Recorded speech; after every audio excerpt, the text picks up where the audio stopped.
Hi everybody, it's Ron and Maria. We're back for another edition of Ask Ron. Looks like a short one though, huh, Maria? Yes. We don't have a very inquisitive crowd this week, do we? Not this week. So our first question comes from Amanda from Arkansas.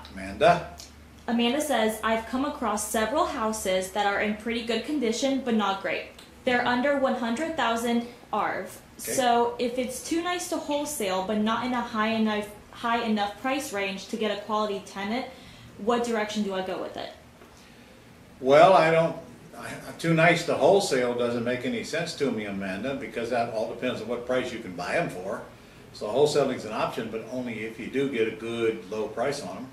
Maybe you can't because they're in too nice a shape.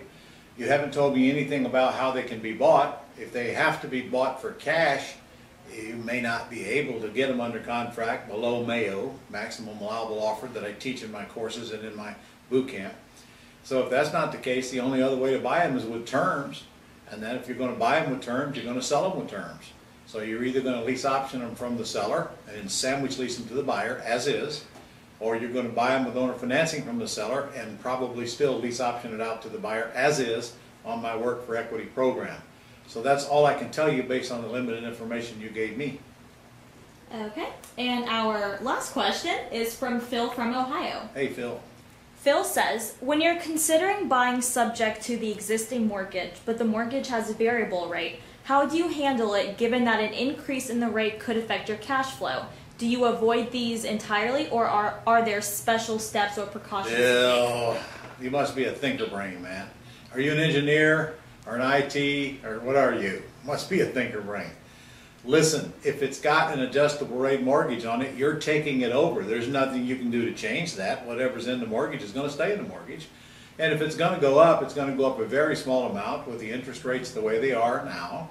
And the days of a sharp increase in a loan are well over.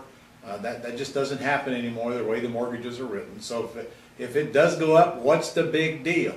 However, if you're putting a tenant buyer in the house, you're not going to give them a very long term anyway.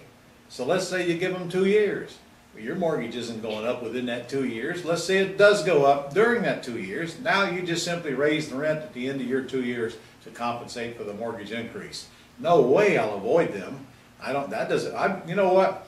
Out of over 3,000 houses that I've bought, I haven't made money on a single one of them that I didn't buy.